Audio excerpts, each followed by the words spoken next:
দর্শক শ্রোতা, এখানে আমরা একটা নিউজ পেয়েছি, যেটি হচ্ছে এই যে এক বড় ভাইকে দেখতে পাচ্ছেন, দোকানদার। সে একটি সার্কুলার দিয়েছে বাংলাদেশের যে অবৈধ প্রধানমন্ত্রীর যে মন্ত্রীগুলা আছে, ওবায়দুল কাদের মানে কাউয়া কাদের, সেই কাউয়া কাদের যদি কেউ ধরে দিতে পারে, তাকে সে সারা জীবন এই দোকান থেকে ফ্রি খাওয়াবে। ভাই, এই কথার কতটুকু সত্য? ভাই এই কথা সত্য। যদি কাউয়া কাদের কেউ ধরাই দিতে পারে, আমার দোকান যতদিন আছে আমি তারা চা পান ফ্রি খাওয়াবো। মানে এই কথাটি আপনার মনের মাঝে কেন আসলো? ভাই হেরা অনেক যন্ত্রণা দিছে, অনেক জ্বালাইছে। আচ্ছা। ওদের জন্য ভালো মতো ব্যবসা করতে পারিনি, মুখ ফুটে কোনো কিছু বলতে পারি, ওদের জন্য ব্যবসা করতে পারি নাই, অথচ স্বাধীনভাবে চলতে পারিনি। মানে ব্যবসা করতে পারেন না, স্বাধীনভাবে চলতে পারেন না। এখন তো যে সময়টা আসছে, এখন আমরা সবাই স্বাধীন, সমস্ত জনগণ, সমস্ত সাধারণ মানুষ যারা আছে সবাই হচ্ছে স্বাধীন। তো তখন আমলে আপনার ব্যবসা করতে কি সমস্যা হয়েছে? অনেক সমস্যা হতো। হয়তো সাদাবাজি বেড়ে গেছিল। হ্যাঁ আমি আমলিগের নেতা, হ্যাঁ আমি আমলিগের নেতা, ছাত্রলীগ, রিক্সা লীগ, কুত্তা লীগ, অভাব নাই লীগের। তখন লীগের কোনো অভাব ছিল? লীগের অভাব ছিল না। আচ্ছা, এই যে সার্কুলারটা দিলেন যে যদি কাওয়া কাদের মানে ওবায়দুল কাদের যে মন্ত্রী, আওয়ামী লীগের স্বৈরাচারের মন্ত্রী, সেই মন্ত্রী যদি গ্রেপ্তার হয়, আপনার সারা জীবন দোকান থেকে ফ্রি খাওয়াবেন? ফ্রি খাওয়াবো। আমার দোকান যতদিন আছে আমি ফ্রি খাওয়াবো। আপনার দোকান যতদিন আছে? তার বিষয়ে যে মন্তব্যগুলো কেন আসলো আপনার মন থেকে, একটু সঠিক ক্লিয়ার করে দর্শকদের উদ্দেশ্যে বলুন। মূলত এই আওয়ামী লীগ সরকারের কারণে এই দেশের মধ্যে এত এরকম পরিস্থিতি। এই কাউয়া কাদেরের অর্ডারে এত কিছু হয়েছে। কাওয়া কাদের অর্ডারে কিন্তু যে ছাত্র আন্দোলনে যে গুলিগুলা বর্ষণগুলো হয়েছে, ছাত্রগুলো নিহত হয়েছে, সে মানে তার একটা অবদান ছিল। হ্যাঁ, সব হেরি অবদান, এই কাউয়া কাদেরের অবদান হেরি।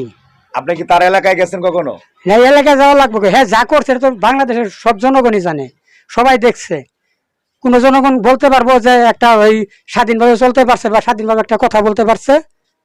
কোনো কিছুই পারে নাই।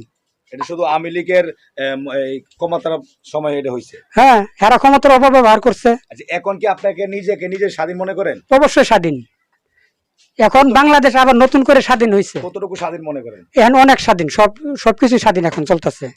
আপনার এখন কোনো সমস্যা নেই। দোকান করতে, ব্যবসা করতে কোনো সমস্যা? এখন কোনো সমস্যা হয় না, এখন সব সুন্দরভাবে চলতেছে। আচ্ছা, এই যে ভারতের যে পানির যে ছাড়লো বাংলাদেশে, আর বাংলাদেশে যে মানুষ ক্ষয়ক্ষতি হচ্ছে, যেরকম ফেনীতে যে বন্যা হয়েছে, এই উদ্দেশ্যে আপনি কি বলতে চান?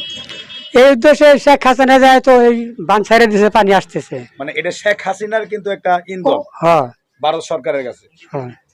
মানে শেখ হাসিনার ইঙ্গিতে কিন্তু সেই ওই শেখ হাসিনা চাই যে বাংলাদেশের মানুষ মরুক, এর ক্ষমতার দরকার ছিল। এখন ক্ষমতা থেকে ছাত্ররা আন্দোলন করে বাংলাদেশ থেকে পালানোর পরে এখন মনে করেন যে ভারত গেছে, এই ভারত যায় এই চক্রান্ত করতেছে। ঠিক আছে, এখন ভারত যায় চক্রান্ত করতেছে, বসে তার চক্রান্তে কিন্তু এখন যে ফারাক্কা বান, সে বানটা ছাইড়ে দেওয়ার কারণে কিন্তু আমাদের বাংলাদেশের ক্ষয়ক্ষতি হচ্ছে।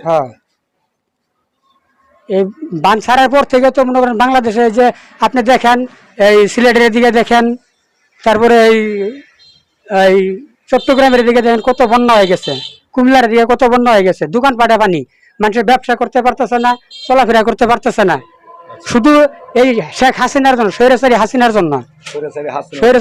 জন্য।